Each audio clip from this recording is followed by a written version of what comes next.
tem alguma dica para quem nunca fez uma composição, para quem é super iniciante nesse mundo da composição espontânea? Como que a pessoa pode começar? Um dos primeiros passos. Então vamos lá. A composição em si, o termo, é uma coisa muito ampla. Até lembro que uma das professoras de composição lá na Unicamp falava: eu acho que não é possível ensinar alguém a compor. Ela está de um ponto de vista mais profundo, falando isso de um ponto de vista mais profundo, porque é um processo criativo, é um processo de escolhas constantes. O processo de composição parte de uma escolha, e a escolha parte de um conhecimento prévio. Por que eu vou escolher começar com Dó? Por que eu vou escolher começar com Fá? Por que eu vou escolher começar com Dó maior, ou com Dó maior com a sétima, ou com esse acorde aberto, ou com Fá menor, e todas as combinações possíveis? Então, a primeira coisa, para se começar a compor, não se importar com o que vai sair. A primeira coisa é se abrir para receber os sons. Os sons da música, as notas musicais, elas são uma iniciação. É algo que a gente devia ter tido na escola e não teve. Ouvir os sons e as principais combinações que estão presentes nas músicas que a gente conhece, as músicas do rádio, as músicas da nossa banda de rock favorita, as músicas dos grandes compositores. Então, eu acredito que se possa ensinar a composição, sim, do ponto de vista que você pode ensinar idiomas. Então, por exemplo, o Mozart tem um idioma próprio, a música galante, a música do classicismo, tem um idioma que tem características tão marcantes que você consegue imitar.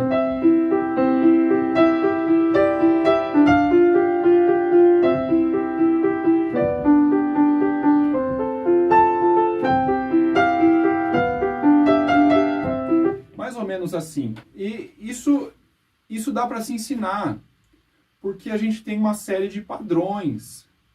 Igual a gente aprende inglês, the book is on the table.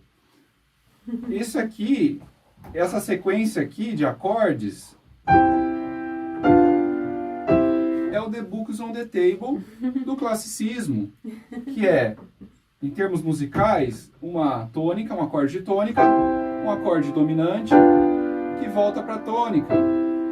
E isso tocado com um baixo de Alberti, que é esse acompanhamento. O acorde que eu tenho aqui, nessa posição fechadinha, em vez de fazer ele assim, eu faço ele assim. E o próximo eu vou fazer assim. E com isso eu criei uma sonoridade que é um idioma, a música do classicismo. Então, na música a gente pode ensinar diversos idiomas.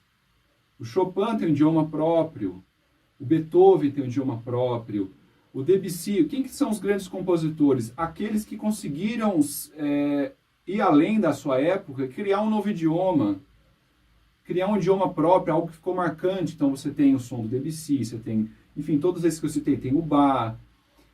Tem alguns compositores que, se não criaram um idioma próprio, elevaram muito o nível técnico do idioma que já existia. Por exemplo, o Bach. Muitas pessoas falam: o Bach ele não foi inovador, já existia o Handel, já existiam outros grandes contrapontistas, vamos dizer assim, mas o Bach fez demais, ele fez num nível elevadíssimo. Então, o que eu diria para uma pessoa que está começando? Não se preocupe com o que você vai tocar, comece a ouvir e a se perguntar que sons que estão ali. Que sons que estão ali? Que som que você quer tocar? Porque pode ser uma experiência frustrante você ter um Chopin lindo, maravilhoso na cabeça e eu te falar para começar a tocar uma coisa que vai soar uma balada pop dos anos 80, você vai ficar frustrado.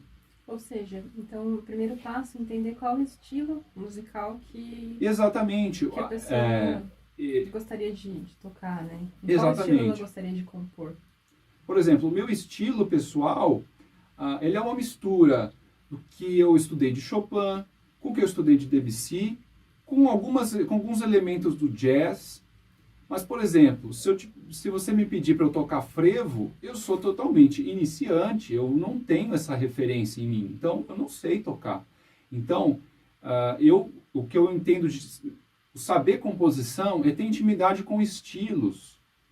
É saber recombinar aquilo que é a mesma coisa. Vamos supor, o que a gente faz aqui em composição espontânea, imagine que você acabou de ouvir uma história contada por alguém e alguém te pede para que você conte essa história que você ouviu. Essa história que a sua avó te contava, você pode resumir para mim?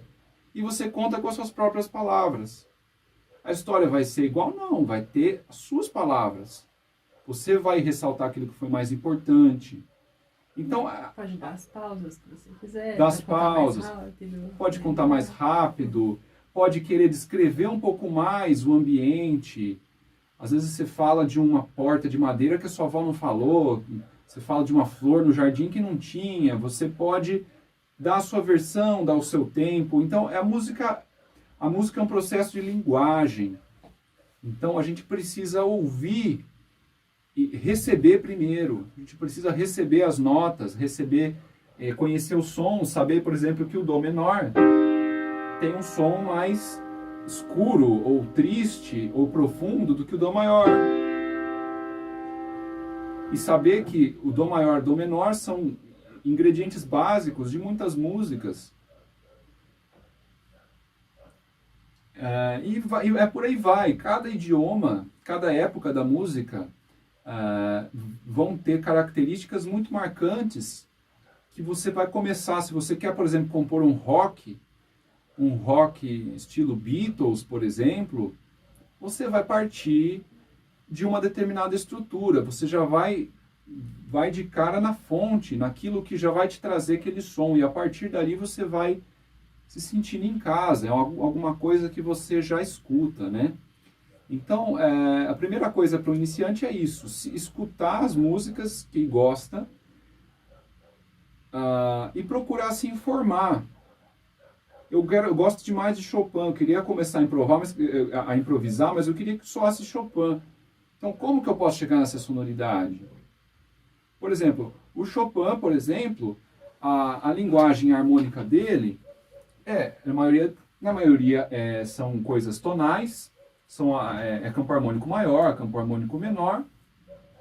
Os acordes são tocados, por exemplo,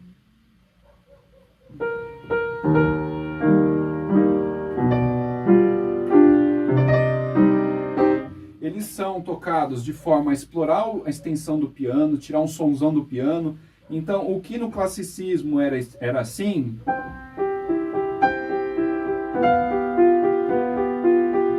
em Chopin já vai ser uma coisa assim.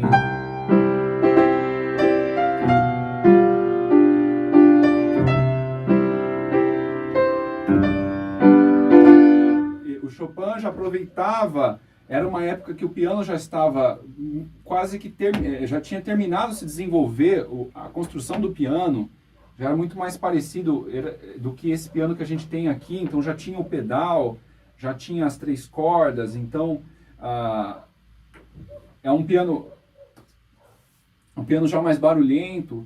O Chopin gostava de fazer passagens cromáticas. Então, no meio de uma escala maior, vamos pegar um exemplo aqui, Mi bemol maior.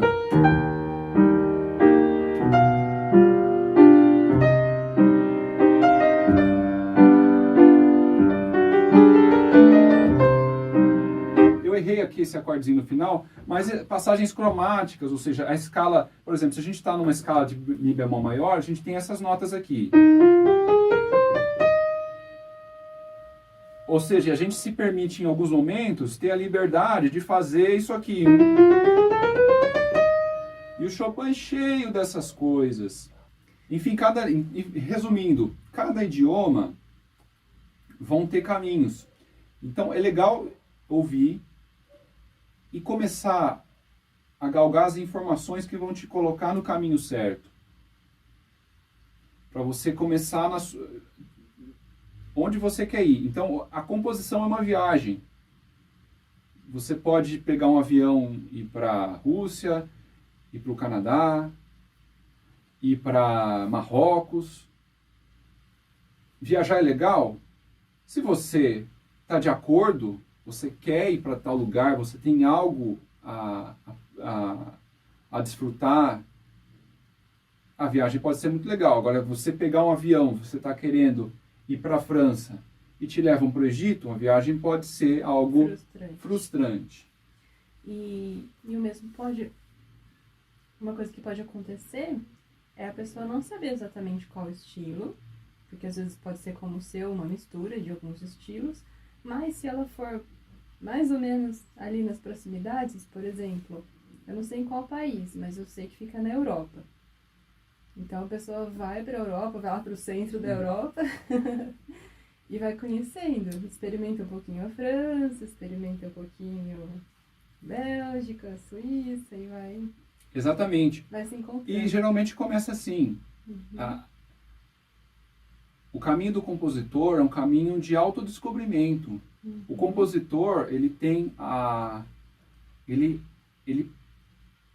busca dele, a dor dele, é que ele precisa ouvir a própria voz. A alma dele precisa dizer coisas que os outros não disseram, senão não seria compositor. Talvez por isso você também tenha precisado de todo esse tempo voltado para o autoconhecimento, né? Exatamente, a gente precisa se ouvir. Uhum. Porque a gente vai pôr alguma coisa para fora, antes ela tem que ter sido trabalhada dentro, compreendida. Uhum. Então, às vezes às vezes a gente vai demorar um pouco, mas a gente sabe que, por exemplo, eu gosto só de música com tom menor. Não vou acertar de cara o estilo, mas começo com um tom menor. De repente eu escuto um compositor que eu falo, poxa, é isso que eu quero na minha música. Uhum. Vão atrás dessa música, vão ver que elementos tem ali. Uhum. E vou tentar pegar emprestado. Começar a colocar para mim esse tipo de coisa. E você acha que os estilos que a gente gosta de ouvir são relacionados com o estilo que a gente gostaria de compor? Com certeza, completamente. Já é uma boa pista então, né? O que a gente compõe é sempre uma mistura própria daquilo que a gente gosta de ouvir. Então, quanto mais referências a gente tem, quanto mais profundo é a nossa busca, mais o resultado tende a ser único. Se eu só escuto Chopin e só estudo Chopin, quando eu começar a improvisar, vai parecer que o Chopin possuiu o meu corpo. Está tocando piano ali. Então, o primeiro passo seria isso de um autoconhecimento, né? Musical. Isso, é um autoconhecimento. A gente pode até pensar em alguns vídeos para o canal tratando desse assunto, né? Exatamente. Dessas formas de autoconhecimento musical. E qual que você acha que é o mínimo de técnica que as pessoas precisam ter para conseguir fazer uma composição espontânea? O piano tem essa facilidade em que, diferente dos outros instrumentos, o som meio que está pronto, é só baixar uma tecla, que o som está ali. O saxofone, a guitarra, são instrumentos que a pessoa vai demorar um tempo para acostumar com a dificuldade do instrumento. Por exemplo, eu lembro quando eu comecei a tocar violão, eu não conseguia apertar as cordas no braço, doía muito. Eu comecei tocando violão só com as cordas soltas, por exemplo, era bastante limitante. Eu sei que quem toca saxofone, quem toca instrumentos de sopro, tem que acostumar com a palheta, tem todo um aprendizado que não tem como transpor. Então o piano tem essa facilidade de ter... A pessoa pode chegar com 2 dedos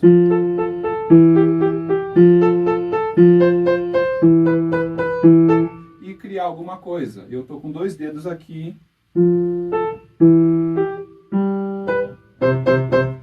Alguma coisa. A pessoa pode começar do zero se expressar. Ela pode começar do zero a se expressar. E à medida que ela vai sentindo a necessidade de mais elementos, ela vai se abrindo para saber como que eu vou colocar uma dificuldade que as pessoas têm, por exemplo, um acorde. Porque existe uma técnica que permite fazer isso com facilidade. Eu travo aqui mais ou menos essa arcada, deixo meus dedos firmes aqui e o que vai tocar é o meu braço. Né? Às vezes a pessoa sem orientação ela vai querer apertar tudo junto, vai fazer muita força, o som vai ficar feio. Então existe uma maneira de se fazer que vai ser efetiva. Né? Mas o piano tem essa facilidade, dá para começar do zero, Porque você pode colocar um dedo numa mão, um dedo na outra e já dá para fazer alguma coisa. Muito legal. Você pode dar mais um exemplo disso? De 2 dedos? Ah, de imaginar uma pessoa totalmente iniciante. Não sei se com as notas brancas, com as teclas brancas ou pretas. Então, para a pessoa iniciante, é que, bom, se a pessoa gosta, por exemplo, de música oriental, as notas pretas no piano são um presente, porque elas constituem em si a escala pentatônica.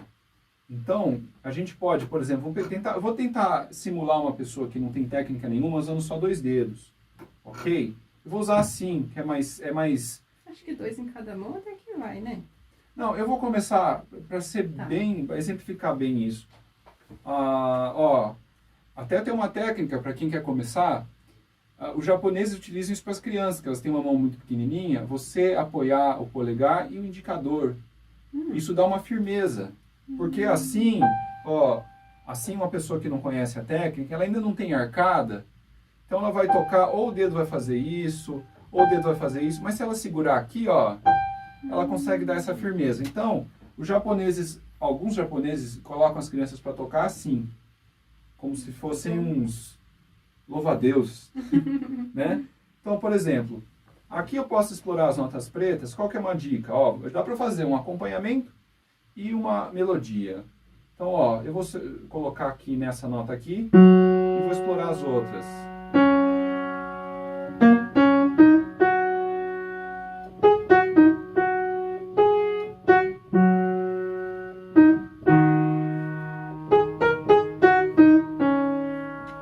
Agora, o pedal é acessível para todo mundo. Vamos dar um som mais aberto, mais...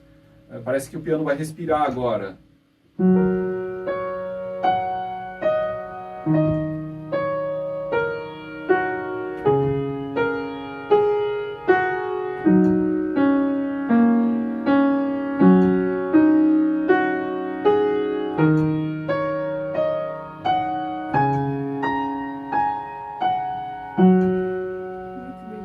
O que é legal dessas notas pretas é que além dela criar essa sonoridade que é mais japonesa, chinesa, tudo acaba soando bem. Isso é tipo uma carta coringa que... você pode combinar...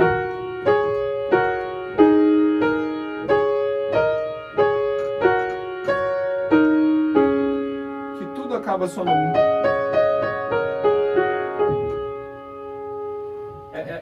essas notas estão dispostas de uma maneira que você não tem nenhum intervalo desse, por exemplo. Então, é tipo um porto seguro. É claro.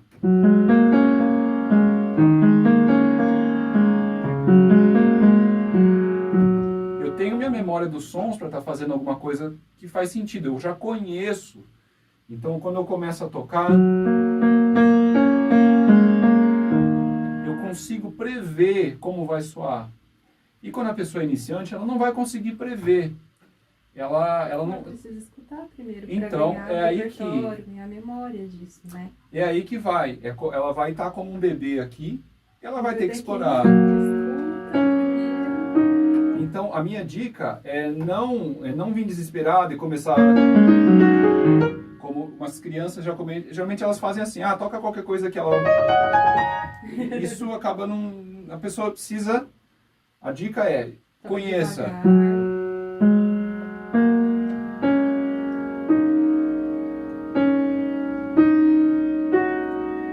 Vai acostumando com o som.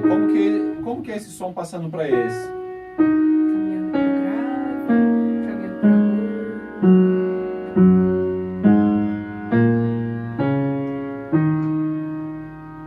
A partir daí, se a pessoa escutar, as próximas vezes ela vai ficando esperta. Essa nota aqui eu posso ter ela como repouso,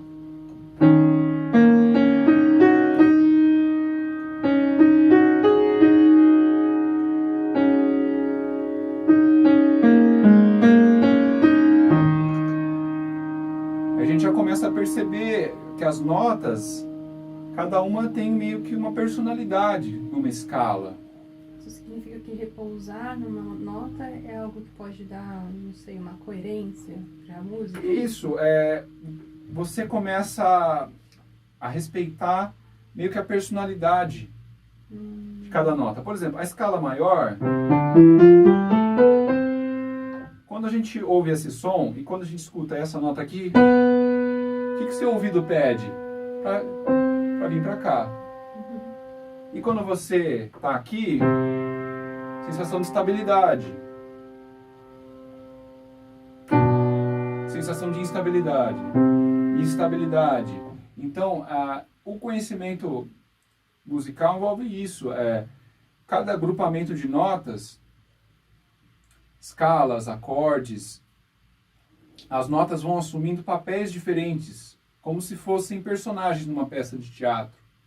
Então, o compor bem, tocar bem, envolve compreender o papel que cada nota está... Ser um bom diretor de teatro. É mais ou menos isso. A gente está contando uma história com as notas. Mas eu gostei muito dessa metáfora, assim, da criança aprendendo a falar. Primeiro ela escuta. Então você vai lá, toca a sua composição nas teclas pretas e escuta como que é caminhar para o agudo, como que é caminhar para o grave, colocar uma nota de repouso. E aí você memoriza isso com o tempo, né? Isso. Conforme vai praticando, dessa forma prazerosa mesmo, você já está aprendendo, porque você está memorizando. E a partir dessa memória, em algum momento, quando você sentar ali para fazer uma composição espontânea de novo, você vai pensar, eu acho que depois dessa nota, eu vou querer uma mais aguda. Ou eu vou querer uma mais, tipo, muito mais aguda. Vou pular pro outro lado. Exatamente isso. E aí a pessoa já começa a se aperfeiçoar, né? Esse é o caminho musical. Que memorizou, ela primeiro escutou, memorizou, e depois começa a tomar decisões. O que eu vou falar? Exatamente isso. Aí depois disso, aí começa aquele trabalho interno também, de como que eu tô me sentindo hoje? Eu quero uma música mais alegre, eu quero algo mais triste para expressar esse meu momento? E como que eu vou expressar? Mas são progressões, né? Prazerosas e suaves, não precisa ser uma coisa assim... Exatamente, você não precisa... Um estudo de 20 anos, como você precisou fazer, né? Tendo por exemplo, essa dica que você deu, tendo as suas dicas, o seu, como se fala? Um norte, né? Exatamente. Então, realmente, a gente chegou aqui, para quem quer começar a compor, primeira coisa, começar a prestar atenção em si mesmo, a escutar as músicas, a reavaliar as músicas que a pessoa gosta de ouvir e se perguntar, a música que eu quero compor parece mais com essa, com aquela. É um processo que começa com a escuta. Exatamente isso. Muito lindo, parabéns pelo trabalho. Obrigado.